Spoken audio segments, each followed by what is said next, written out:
Today, I will delve into the mind of a kinetics genius. His ability to captivate his audience with his physical presence is second to none. That, coupled with his ability to market and monetize his skill sets, caught my attention on social media. I never thought I would be in the same room as this young man, but today we're together and we're going to talk about his early childhood, health, wealth, social media, politics, and more important, his evident love for Islam. Assalamu alaikum wa rahmatullah, Wa Mr. Islam. alaikum salam wa rahmatullahi ta'ala wa barakatuh. How are you, brother? Alhamdulillah, I'm good, man. How are you doing? Alhamdulillah, alhamdulillah. I need to start this off with, this brother has 3 of the 7 geniuses that is being talked about widely today. He has interpersonal skills, intrapersonal skills, and he's a kinetics genius. And this is why this young man is so popular on social media, and he's a star in my eyes. Alhamdulillah. Alhamdulillah. Allahuma Barik. Ameen wa Mr. fikum Islam, can you please let us know your early childhood? And I'm so curious to know so much about you because of what I've seen from you on social media. And I need to know, what's the background? What brought you here and got you to this point? Alhamdulillah. So I'm my family's from Jamaica. I was born in Miami, Jackson Memorial Hospital, but I left probably when I was about 3. Grew up in Brooklyn, Flatbush, Brooklyn, East New York. Flatbush, yes, Canarsie. And pretty much, got into the streets once I got into my teenage years. I started off playing basketball like most of the kids going In to Brooklyn, school. yes. Yeah, most of the kids, we all played ball, all played handles, ball, head right. fakes. You know the game plan. There you No go. jump shot. That's New York for you. And then eventually, as I got older, junior high school, got into the gangs, BMW, which was Brooklyn Most Wanted. The Bloods and the Crips was out at this time. Okay.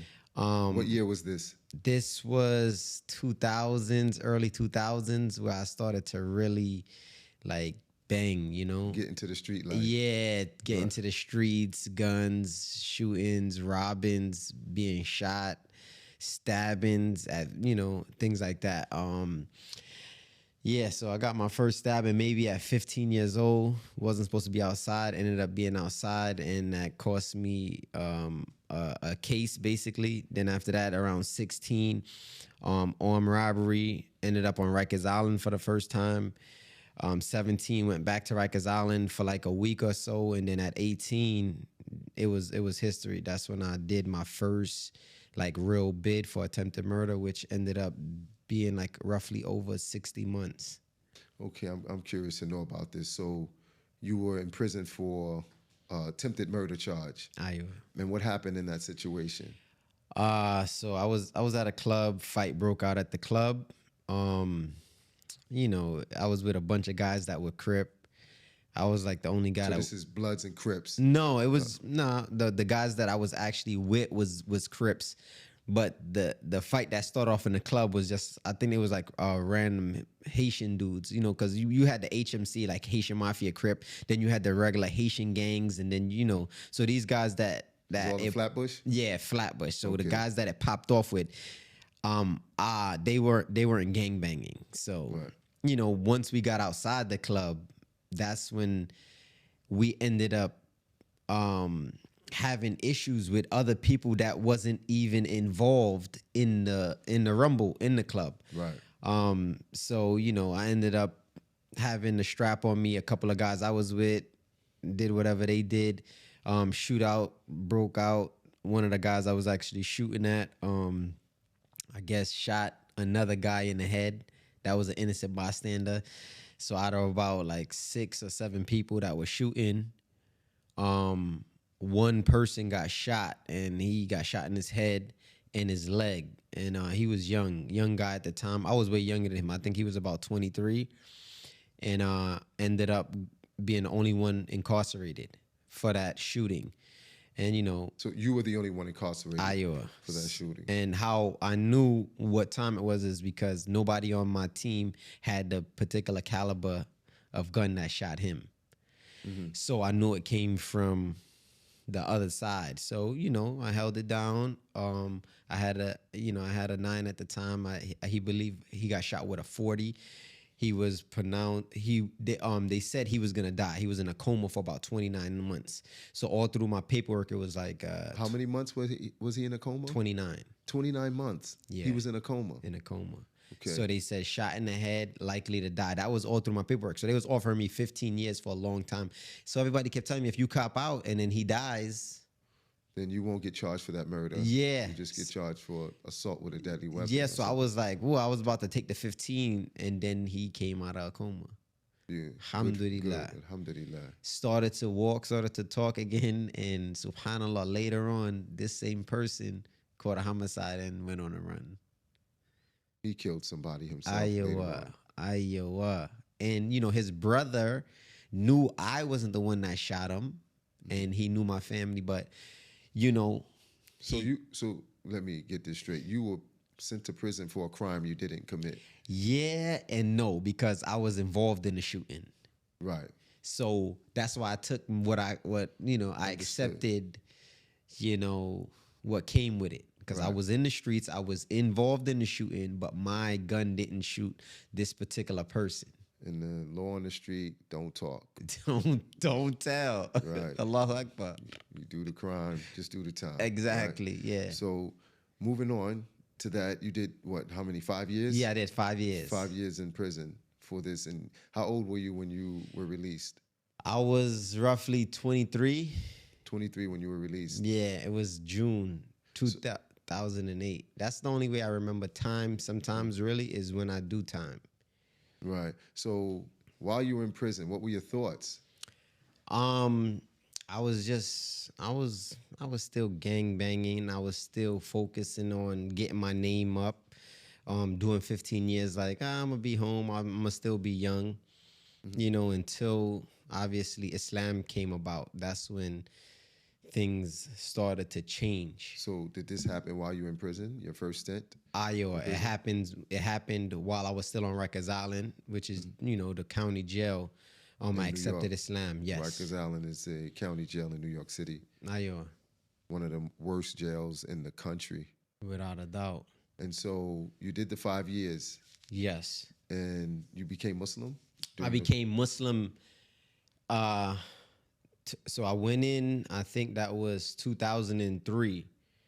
My first bid. I went in May 1st, 2003. And then around November, I accepted Islam on Rikers Island. But I was still in the adolescence, still wilding out. Like, Still fighting, doing doing crimes. it. I was doing the most. While in prison. Yeah, while in prison, yes. Okay.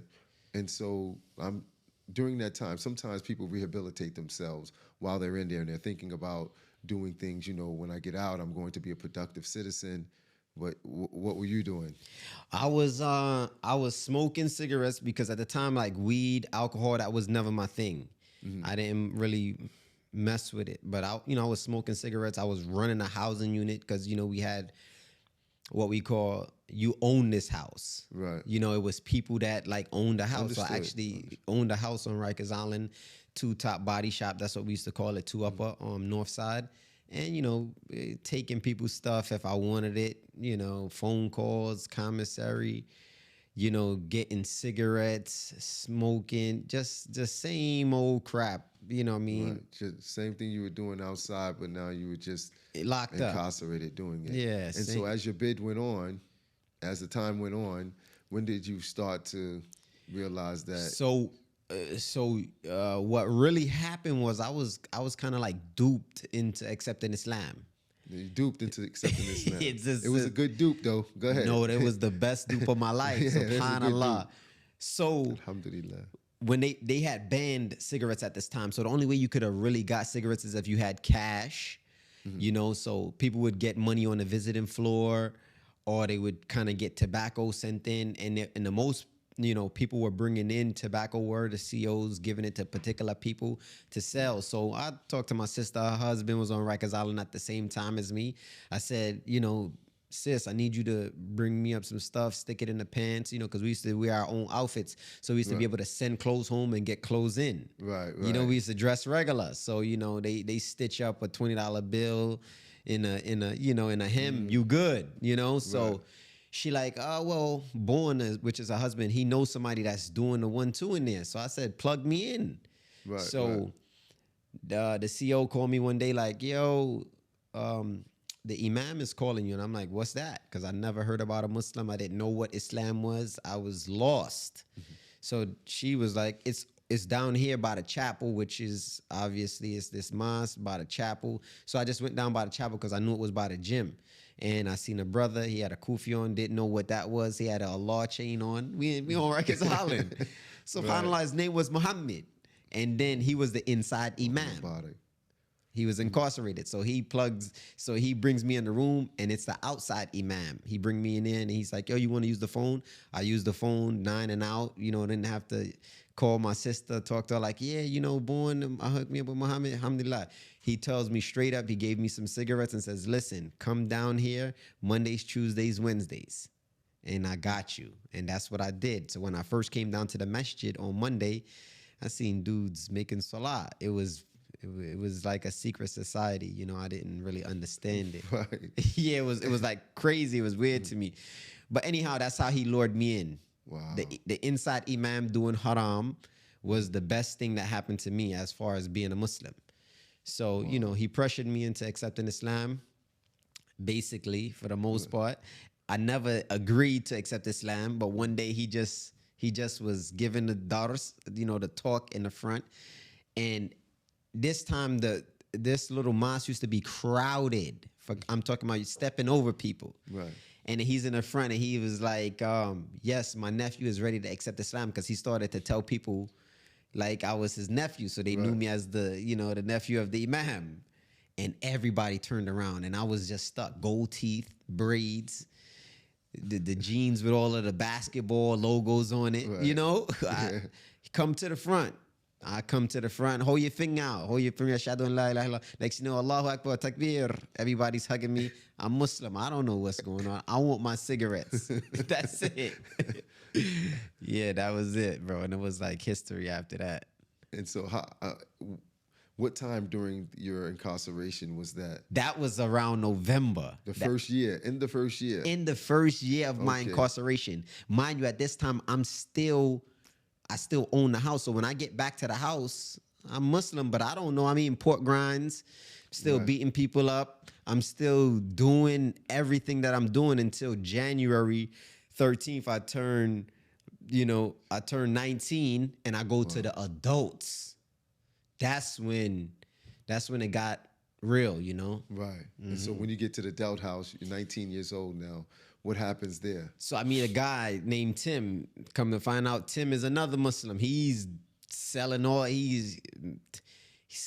the drugs, all of the cigarettes. So I'm already in good.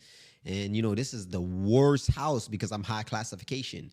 Right. So they used to call it the laundromat. We call it washing people up, like beating them up. So this house was terrible, stabbing. But I was in good with him. And eventually, like 2-3 months down the line, a brother named Abdul Shakur came and like he established Salah. It was like 5 or 6 Muslims. And he came there and he established the Salah. He taught me how to pray. He taught me different surah. And then he went up north. And from there, I'd never missed a Salah. Alhamdulillah. MashaAllah, alhamdulillah. May Allah bless the brother Shakur. Abdul Shakur, mashallah. I was from Flatbush. I'd never seen him ever again. MashaAllah. And look where you are now. So Allahu Akbar. He gets Sadaqa Jariyah for this. For helping you out. Alhamdulillah. And so after that, this is like your second year into your second incarceration, right? And things are now I'm getting better. Right. But I'm still jahil. I'm still ignorant. So even at the time, I'm still selling like cigarettes for Tim. People are owing him money. I'm still kind of like putting in work. Understood. Yeah. So once I leave there, I ended up going to the box. I got caught with a knife. Okay. And I went to the box for 90 days, and that's when I ended up in a whole box. For everyone who doesn't know what the box is, solitary confinement inside of a prison. When you do a crime in a prison, you get sent to solitary confinement. Yes. So that's what happened to him for continuing to be bad. Exactly. So then Yeah, so I just got the normal Quran with me, so I'm doing a lot of reading. I read the Quran multiple times in English, multiple times. Alhamdulillah. And um they had like Jumu'ah in a box.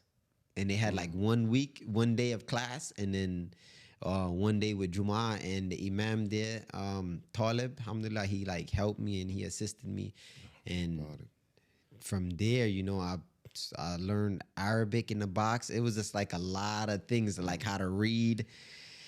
And I got How to read Arabic. Yeah. Yeah, while you're in solitary confinement. While I'm in solitary confinement. It's a blessing. It's a ni'mah from Allah. And yeah, I ended up giving my first khutbah.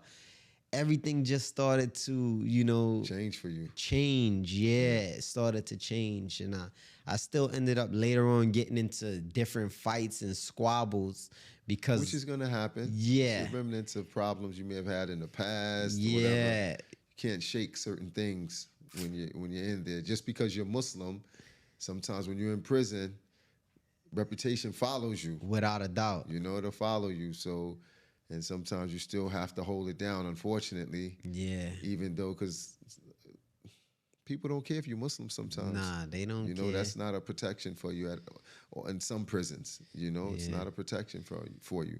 But I want to get to when you were towards the latter part of your prison sentence, right? Because we already see that there's been an adjustment in your attitude and the way that you're doing, the way that you do things. So I'm sure you were a bit more positive. Oh yeah. Moving toward the end of your sentence, right? So in what time did you know that, look, I'm gonna get outside and once I leave this place, life is going to be different?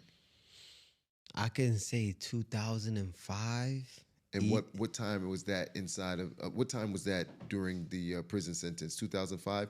You had how many years in at that time? I had roughly like a little over 2 years. Okay. Because I ended up staying on Rikers Island for like 38, 39 months. That's a long time. Yeah. Usually they only can keep you for, 36 months? 5 years. I've seen people on the island for 5 years. Yeah, so 2005, because a little around the time when the song came out, I'm from New York, Ja Rule and them, I got 100 guns, 100 clips.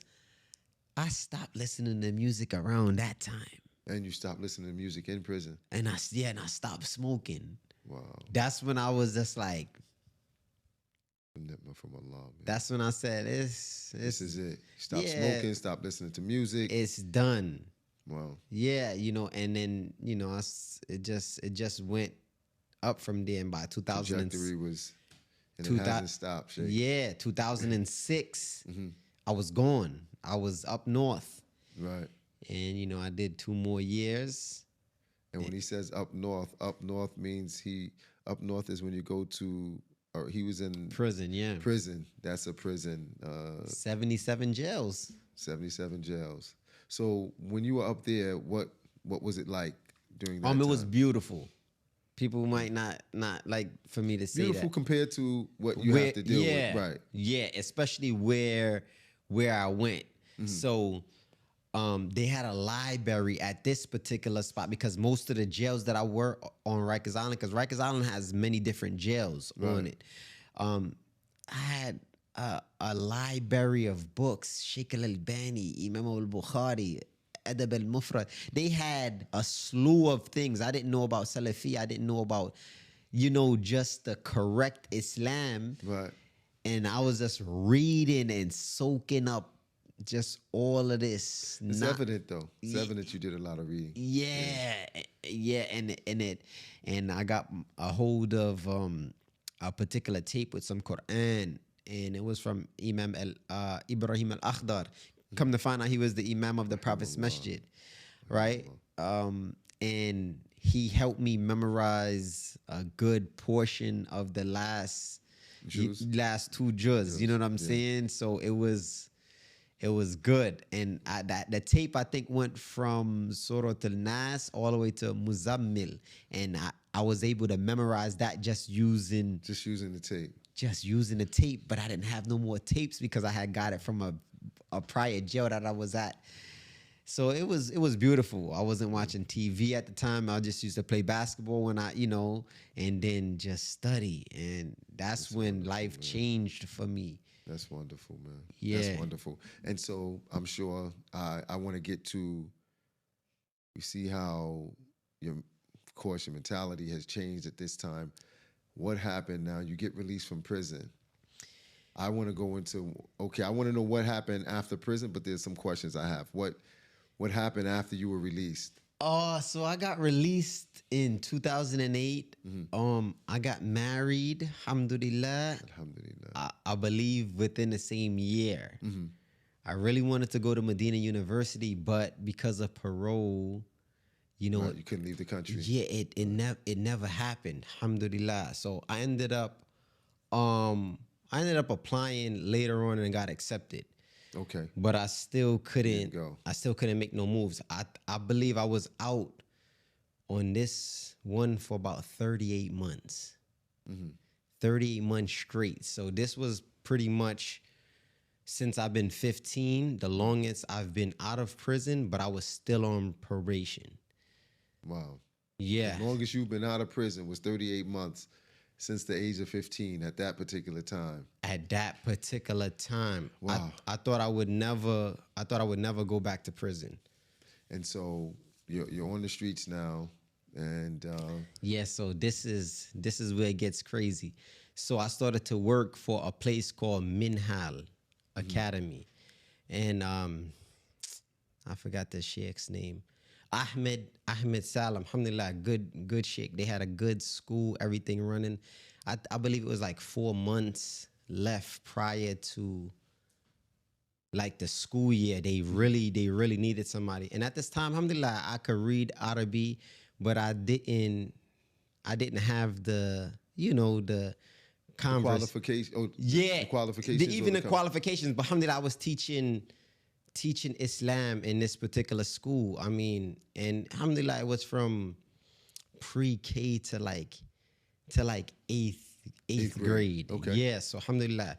So I'm in there, it's a little different. It's a lot of Egyptians. It's a lot of it wasn't too much blacks, but you had whites, Egyptians, and things like that. Alhamdulillah, it was a young sister in the school. Mashallah, she really liked me. So I actually spoke to her parents about it, and it was like a big fitna over the whole situation, akhi. Like a big fitna. I ended up doing some time, like for sex assault. For what though? Yeah, so this is the thing. This has always been tough for me. So I did a whole video on it. You see, I'm getting all antsy, right? So the mother, to try to remove me from a situation in which we wasn't gonna, if you say we can't get married, khalas.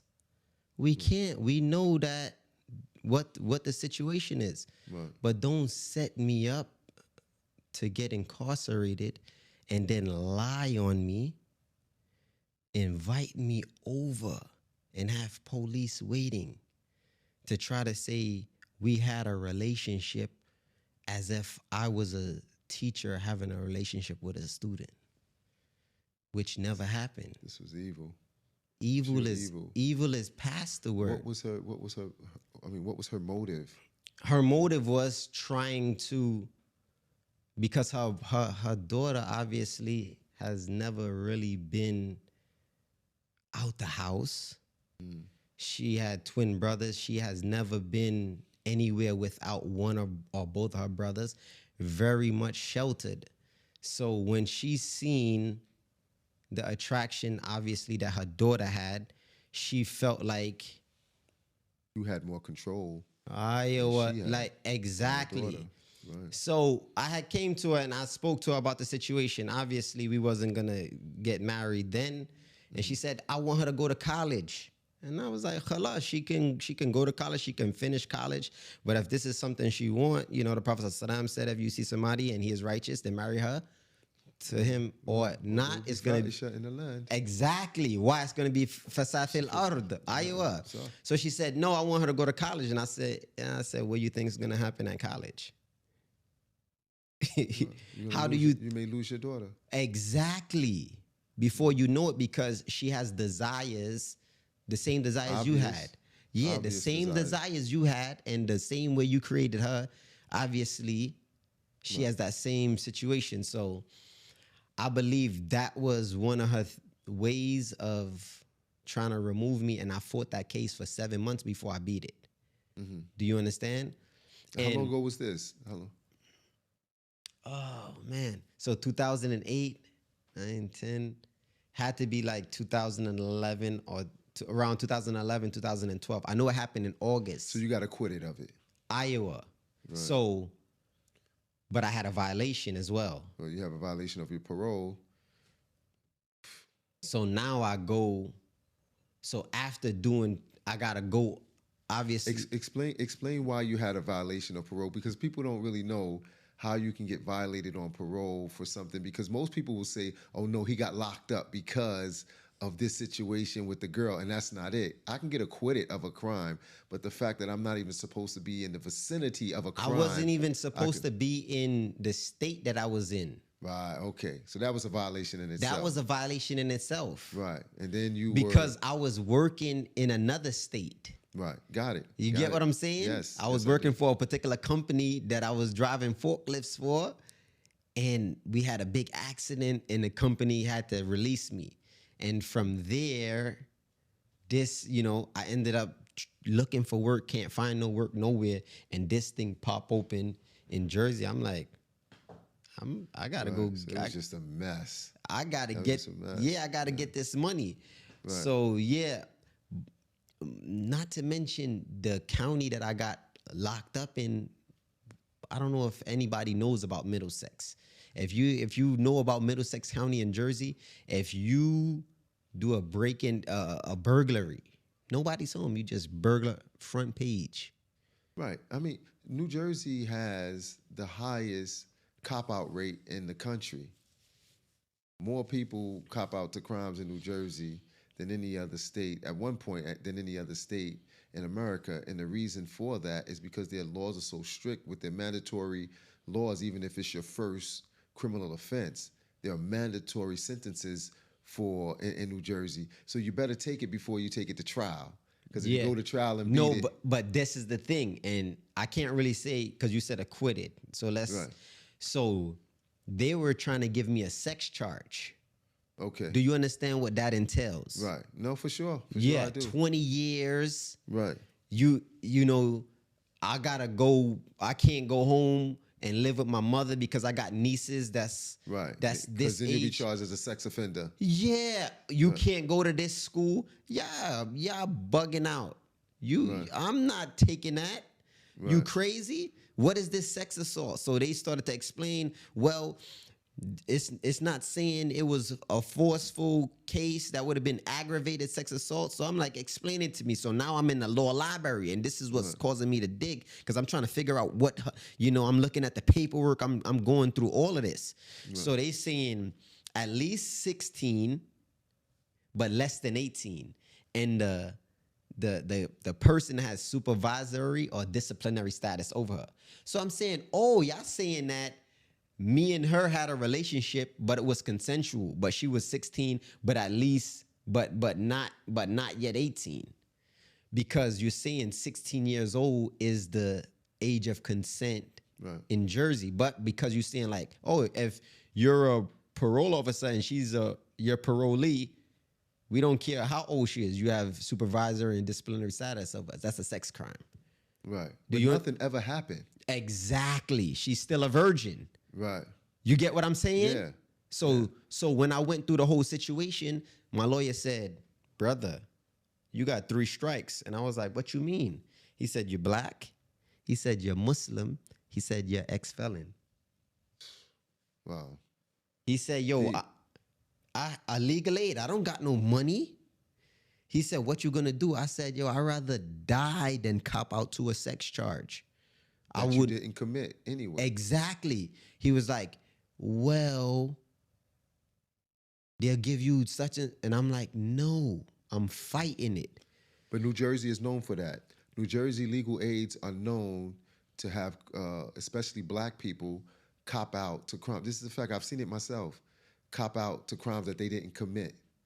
For whatever reasons, the swiping under the rug, whatever the reasons are, just to get it off their desk or whatever, they incarcerate a lot of young black men telling them to cop out to crimes because you don't want to take something like that to trial, because you take it to trial, you might get, who knows, 10 years. football numbers. They was trying to give me 10 years. Right. The only, and this is why I say I didn't get acquitted. Obviously, I pled out, but I did not plea out to a sex crime because I told them, get ready. Right. We going. We out of here.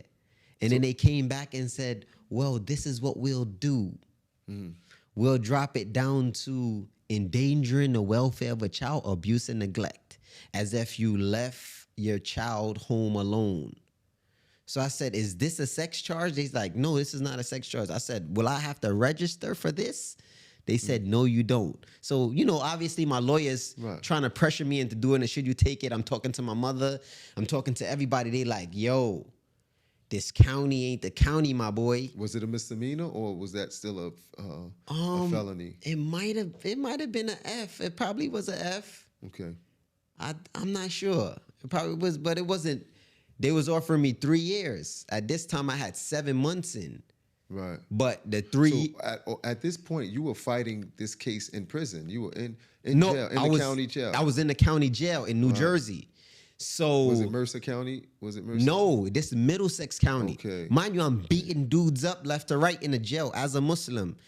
Like, on time. Was that bad? It wasn't bad, but I just was, yo, bro, what you in here for? Sex assault. What's good? You all right? What you mean? Like, I'm in here for sex assault. You good? What up? You good?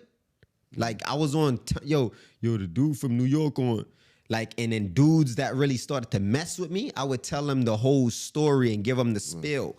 And dudes started to, like, rock with me. But other dudes, like, mind your business. I'll punch you in the face. Like, I'm on now. Yeah, I'm praying 5 times a day, but don't been oppressed. Exactly. You feeling it.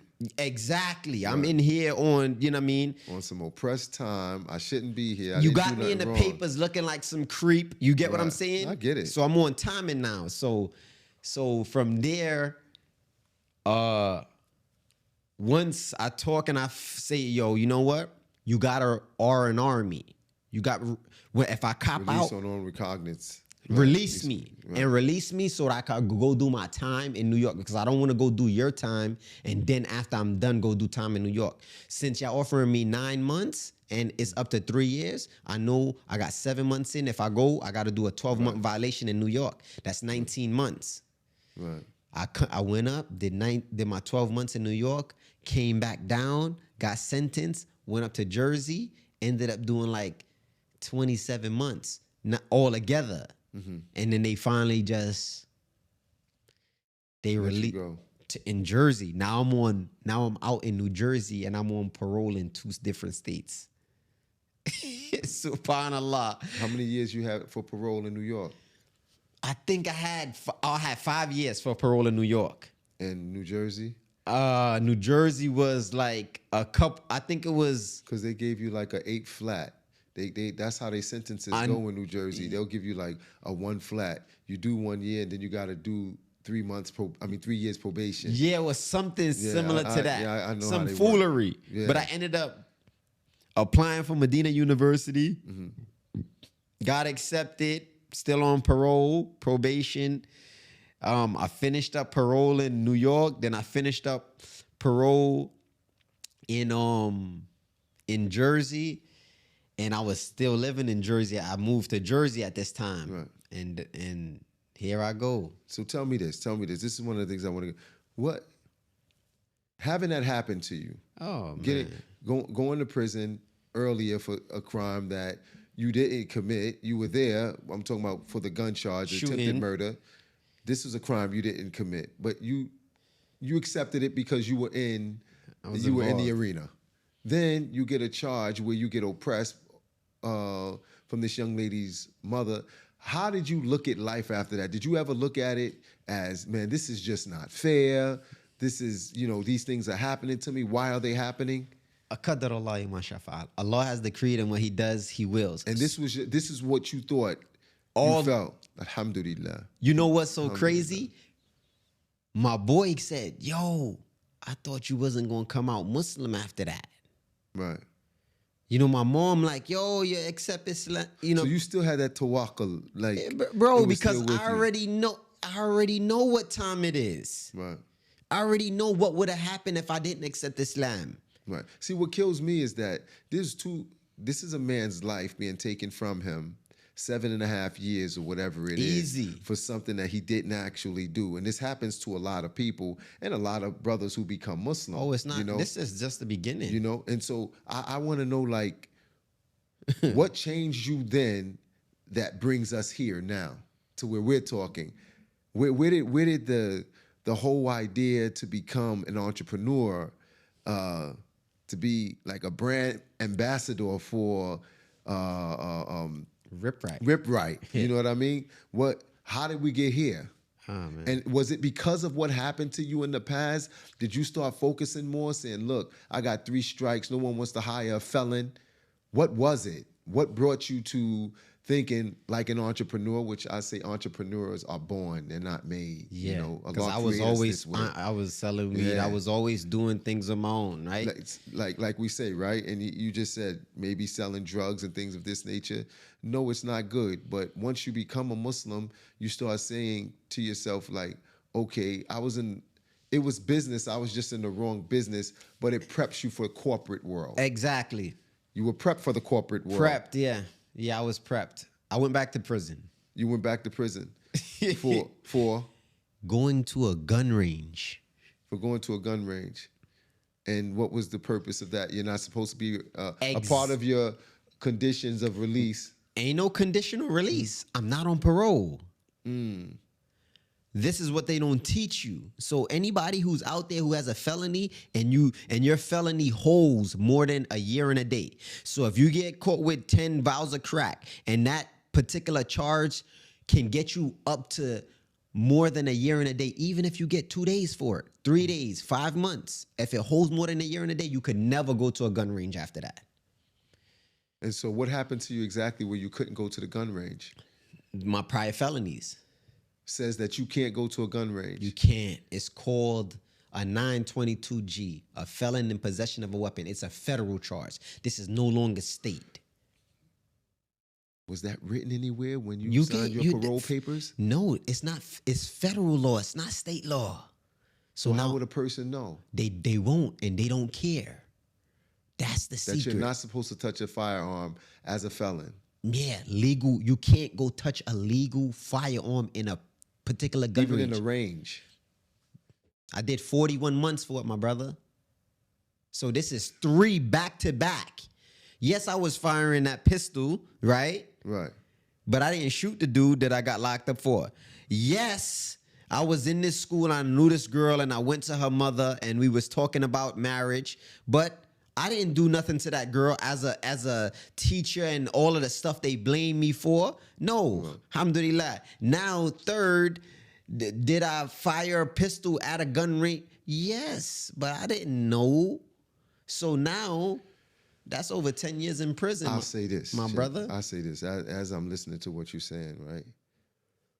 How many of the imams in the past have been locked up? Oh, man. And it's been a form of purification for them. That's where you think Rip Right came from. Right. Hey. Federal prison. Rip Right. Body tight. I keep telling people, when I got out, alhamdulillah, I have a brother. His name is Al-Amin. He has a brother that disabled. May Allah preserve him. Was shot in the head twice, and that's what I was gonna do for a living. I was gonna take care of my man's brother, be in my man crib, and take care of his brother. And they have a thing where if you're disabled and you get full-time care, you can hire anybody. Yes. You can. It just can't be your mother. This is a law in New York. Yeah, you can hire anybody to take care of a disabled person. Yeah. And to give a quick background on what he's talking about, him and I just realized that we do know the same people. Subhanallah. And the young brother that he's talking about, Alameen, is like a little brother to me Without a from New doubt. York State. Alameen and Mahmoud Jennings, they had a brother who was shot in the head. Alhamdulillah, he's doing much better Allahu now. Akbar for my brother. May Allah preserve them and the Ameen. family. Their father, Imam Ibrahim, is like a father to the whole community. So anything that happens with that family is it's big news. It's big news. So it was beautiful knowing that the brother Islam knew them, and we just found this out tonight. Without a doubt. Right? And what he's saying is that he was going to take care of Mahmoud's and Alameen's Alameen's brother, based on this law in New York City that anybody can take care of a person who is considered disabled. And continue. Yeah, so I figured, oh, why not? I'm gonna be in my main crib. His brother lives on the top floor. I could do my little workouts here. I'm already into fitness. I'm fresh home from the feds. And What year was this? this was 2018. 2018. Yeah, I got out. Wow. 2018, September. I left the halfway house on Erie Street in Philly. Erie Street, Philly. Wow. Yeah. Came to Brooklyn, and alhamdulillah, for whatever reason, paperwork, it wasn't this simple. I've done this job before. Right. For a person that was in a wheelchair, and he hired me. Like, for whatever reason, Allah wouldn't allow it to happen. I couldn't get it. He can pick anybody he want, but it wouldn't happen. So I said, you know what? I'm going to do Tijara. I'm gonna be a merchant. I'm gonna go to this flea market. I'm gonna move to South Carolina. I found a spot, and they went to the owner of the spot. He was supposed to agree to let me stay there. Obviously, was gonna pay him. And I guess when parole came down there, he like discarded the whole situation, and my parole denied my transfer. And then that was the birth of Rip Right. Wow. I So the said- birth of Rip Right came through your parole being denied, what, from New York? Yeah, to go to South Carolina. Rip Right is already there because it's coming out from the feds. Right. You get what I'm saying? But as far as And you talking about Rip Right as a brand, because his brand is Rip Right. yeah, so Right. it's already there. It's Mawjood, it's present. Right. But as far as me making it into this is what I'm about to do for a living. And so Rip Right, tell everyone what is Rip Right. So when we say what is Rip Right, we consider it a methodology, you know, a mindset on how you do things in life. Like, it's more than a workout program. You know what I'm saying? So it's just more than just physical activity Exactly. and getting your body in It's condition. mentality, right? You know, you keep hearing people talk about mentality. This is what I've been saying for a minute. It's whatever you love to do, and you do that thing 110%. So it doesn't have to be working out. Exactly. It can be anything. That's Rip Right. So Rip Right represents anything that a person is doing that's helping them in their lives. Exactly. And you're doing what you love to do, and you're doing it at 110%. And so Rip Right started in the federal penitentiary. Iowa. Okay, so now Rip Right is on the streets now. Rip Right is on the streets, but it's just working out. It ain't nothing going on until I get denied. When I get denied, then I flip it and turn it into my life story. So now we're going to get here. The way you brand, the way you've monetized your brand and your skill set on social media, honestly, is second to none. I'm telling you. As we had a talk earlier on, I said I didn't see anybody doing what you're doing since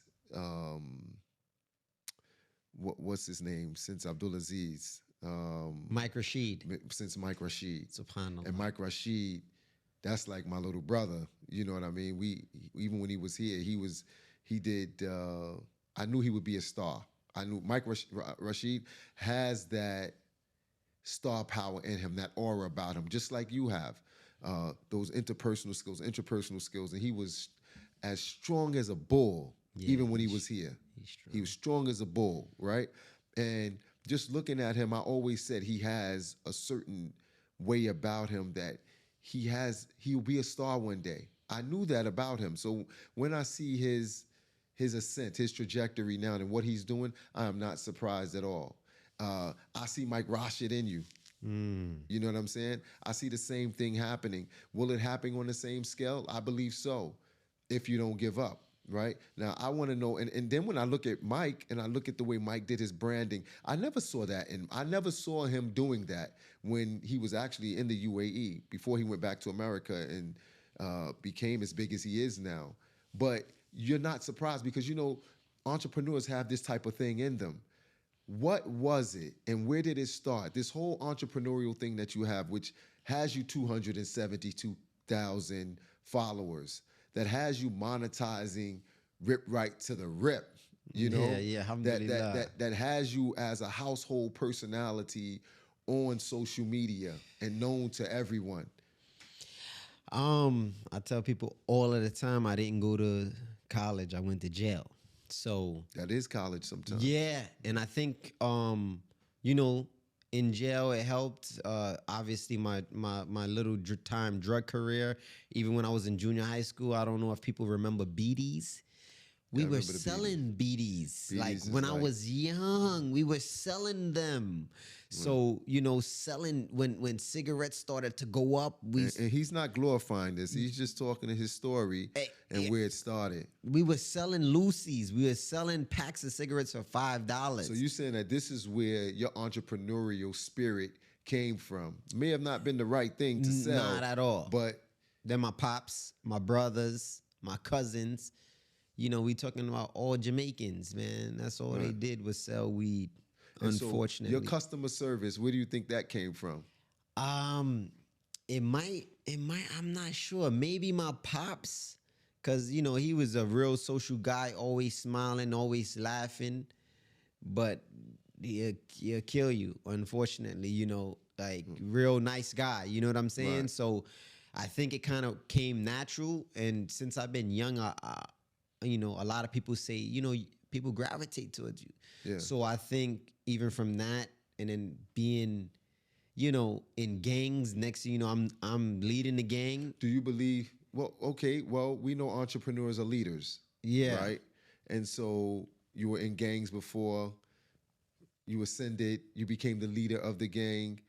This happens in the way I see you leading people when you're on the pull-up bar and people following you in your workouts. So when you were on the streets, you were a leader, and now you come into the corporate world, as we can say, and you're a leader, whether it's in business or whether it's out on the streets and working out with people. So I can see how you transferred that skill set, right? Your branding, where did that come from? I can't even tell you. I tell people. At a time you used to sell drugs, right? How did you separate your drugs from everybody else? I didn't. So how did people know you had better? Unfortunately, you had better narcotics than someone else. It was weed. It was, you know. But that's branding. Yeah, it was. But I didn't really take too much when we were selling weed into the branding aspect, because where we were at, nobody was there. But you do understand territory, which is also business. Yeah, so we had it on lock. You wasn't coming. So you understand territory. You understand monopolizing blocks in areas. I never took a Hormozy course, and I tell people that. And it's not sending a shot, but there's so much stuff that I need to learn. But I don't know. I think I was just self-taught. No, I believe your environment taught you a lot of things. The leadership skills that you had, you were able to get it sometimes with brute force when it was necessary. And at other times you were able to finesse yourself into a position. And now you do it outside, and it's much easier because you don't have the aggressiveness nor the kickback from the people when you're doing it now. And you know, I think just because you brought that up, right? When I was BMW, I felt the need. What was BMW? What's BMW? Brooklyn Most Wanted. Brooklyn Most Wanted is a criminal gang organization. Yeah, exactly. In New York City. In New York City, and I created what we call 269. We created a sect of us because BMW was just one whole thing, and then I decided to break the BMW guys off that was in my area into what we call them 269, and the first thing I did was I got like the trucker hats. because I want it to be known when you see me, you know that. I gotta stop you right there, Slam. And that's That's what your made branding. yeah, That's where your branding came from. but it was more so I wanted to rep. Right, but it's still branded. And look Yeah. at you now. You got Rip Right everything Oh, everywhere. yeah. It's the same as the hats. Yeah, it's the same as the hats. Yeah, I mean, You know- because you, you know what mentioned I it, that's mean? why I'm bringing It's it up. the same as the hat. You come into the UAE and spreading your brand. You spread it on the streets the same way. Iowa. And this is what brothers need to realize. Like, when we come to, I say like this, look, what's better? The courtroom or the boardroom? I know the boardroom is much better, it's safer, there's more money over here, and a whole lot of other perks that comes along with it. And there's longevity. You get me? What I'm trying to point out is that everything you did back then, I see now sitting and talking to you, this is where Islam got it from. This is where he got it from. You just transferred your skills over. They were always there. It's just now we don't have to be aggressive with it. We finesse you out of it now. You know, I'm watching you with your social media content and stuff. You know what everybody likes. Fast cars, getting big, making money. yeah. You do it in a way where people can accept it. He's not being arrogant. He's just, how can I say, coordinating his physical appearance with the fast car and he's selling his stick. See, I'll buy the Rip stick because you got out the Lamborghini. Yeah, Iowa. And started popping off with the, you know what I mean? So yeah. I thought that was real cool. Yeah. You know what I mean? So I just see you, me personally, as it's an observation, and you know, we just met. But my observation is that you've gotten to this point because of where you started. It's and that's it. And self-taught, no formal schooling, like a lot of us, no formal schooling, but we become geniuses at what we do. And that's why I said that you're a kinetics genius. And no one can deny that. Like I said, there's 7 intelligence. There was a study done, and there was a man who said that, there was a young man, I forgot his name, Michael something. The audience can correct me, but there's 7 intelligences. Interpersonal, intrapersonal, kinetics, singing is another one of them, body movement, logic, which deals with mathematics and things like this. So they broke down that there's not only one intelligence where you take an IQ test and say, oh, okay, this person is smart. No, there's different types of intelligences for people. This person is not good at mathematics, but this person is good at singing. So that person is not, no, that person's a genius because they are, they even had people who are articulate. That's another genius.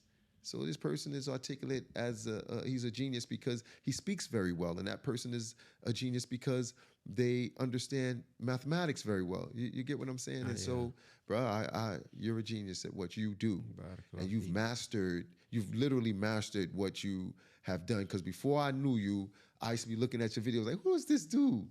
Guys from Brooklyn, just like me. Know the same people that I know.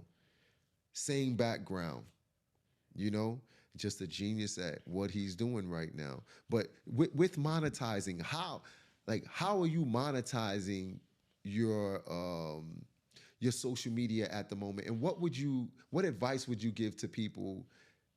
We can't imitate you. Everybody has to be their own individual when they're on social media, because social media cancel you quick, right? And sometimes you'll never get off the ground because you're just not good, and that happens. Not everybody is good at social media. You've become so good at it. What advice would you give to young aspiring individuals trying to become influencers? What would be your advice? Definitely consistency. Everybody says that, but and discipline. But they don't. But they don't do it. You Right. know, just being consistent and actually pushing. You know, because when it comes to social media, when it comes to entrepreneurship, it's something you have to do. It's not like you're waking up to go into a job and your employer is gonna give you a check. So you have to actually go get the check. So when it comes to like social media, I would say everybody says it, find your niche. And calisthenics and working out was my niche. And make sure you love that thing and you gotta obsess over it. You can't let somebody tell you have balance when it comes to what you love. There's no balance. Right. You go all out. You go all gotta, out. if you don't got no kids, you're not married, you better spend all your time. If you a Muslim, you know you're gonna pray, you're gonna make your salah, you're gonna fast during Ramadan, you're gonna make Jum'ah, you're gonna do what you need to do as a Muslim. But if this is what you really want as well as being a good Muslim, you gotta go all out. I mean, and that's what I did. And another thing, health, wealth, and religion. How do you tie it all together?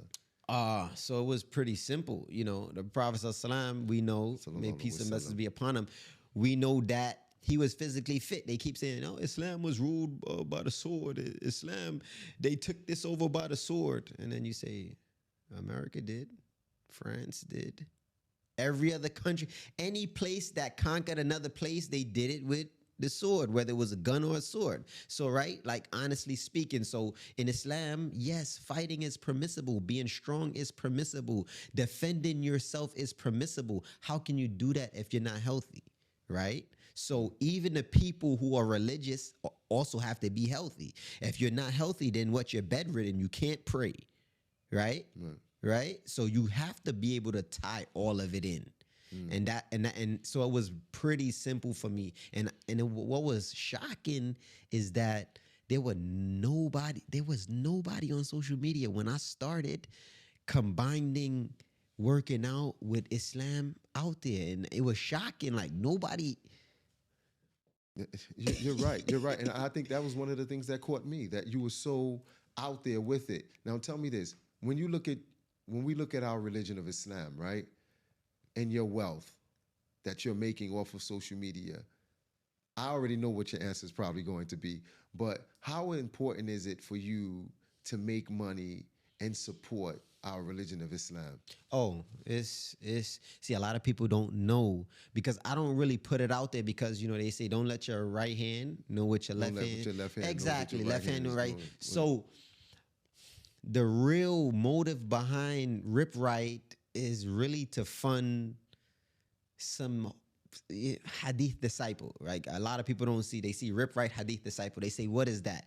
This is the Islamic side, the knowledge side, that kind of like combines the two forces, health and wealth with religion. So it is imperative for me to be able to build a masjid. It is imperative for me to be able to leave something behind that millions of people are going to be able to pray Iowa. That's the whole purpose. So people could say whatever they want. You don't know what I'm doing. You don't know why I'm doing it. You just only assume why I'm doing it. You know what I'm saying? So it is imperative. That's Allah make you successful with it. Allah make you successful with it, because you're doing a good job. Now, one of the things I wanted to ask you, we spoke about this. We know with the new young culture, and you captivate an audience that's younger than you, right? No doubt. In captivating these audiences, we know that we can get very old and stale on social media quickly, right? If you're not being canceled, we don't want to listen to you anymore because you're not cool, or the information that you're putting out is just becoming monotonous and it's becoming old. How are you going to protect yourself and pivot? Yeah. So that doesn't happen to you? Because I wanted to say this. It is our livelihood. We make money off of social media. Without a doubt. And if you keep going into the same well all the time, it's gonna go dry. It can go dry. So okay. So as you can see, like even right now, we switched up the content just a tad bit. People haven't seen the cars. They haven't seen the fan. You know, they didn't see that before. Right. They're just seeing that now. So obviously, I pivoted a little bit to the flossy side. Why? Because we wanted to show and captivate the audience as far as, yo, you young? You think you got to be a rapper? You think you got to be a drug dealer? You think you got to sell coke to do this? No, you don't. Look, he's Muslim. He's religious. He's a stand-up guy. He's jumping out of Bentley coupe. He's jumping out of Rolls Royce. He's jumping out of this. So this with the ripstick. With the ripstick.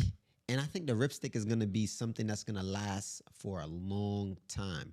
Will you have anything that will become an offshoot of the ripstick? Yeah, we have the 2.0. Just seeing as two entrepreneurs we have the 2.0. Right? We have the 2.0, but you'll see. It's crazy. It's it's crazy. But you get what I'm saying, though, I right? know it's the because offshoot. making sure my brother pivots and he's doing something else. The pivot is there. As while he has the ripsticks. Iowa. Right. Iowa. But you got to remember, people always need a place to live. Right? So what is that? Real estate. Real estate. So what are you investing your money in? Right. You get what I'm saying? So it's not necessarily I have to stay in this lane, but I enjoy it so much that I'm going to stay in that lane, inshallah, but I'm going to also... So this lane becomes a conduit for you to go off into other ventures and make money other places. Remember what they said? The rich people, they have what, 7 flows, right? Seven means of income. But do they start with 7? No, they don't. Okay, no, so I start with rip right and then you spread out. Spread out. Excellent. So your advice that you would give to young entrepreneurs before we leave? My advice would be bite down, buckle down. Don't let nobody tell you you can't do it. You're talking to somebody that did over 10 years in prison, that was self-taught, that touched $1 million. This year, alhamdulillah, was able to travel to Dubai, was able to stay here 16 days. And the only reason we're leaving is because we have another trip rightly connected to it. So we could have stayed here for 2 months if we really wanted to. And that's not bragging, but you can do it. So don't let nobody say you can't. You know what I'm saying? And it's not going to be easy. It seems like Rip Right took off overnight, but it really took 5 years. Right? Yeah. I'm waiting for those Rip Right master classes. Yes. Because I see all these people putting out fake master classes online. I want a Rip Right master class to get these people some master money. Yeah, inshallah. Right? Inshallah, brother. It was a pleasure. Likewise. I'm going to put everybody on to our brother Islam, all of his information so that you can contact him if you need to and talk to him about, what is it, 6-pack? Yeah. Stay tuned. Stay ripped. 6-pack. Big back. Big facts. Big facts. Big facts. There you go, brother. I appreciate you, brother. No, really. Much love. Thank you very much, man. And we're signing off. Jamie Watkins Podcast. All right.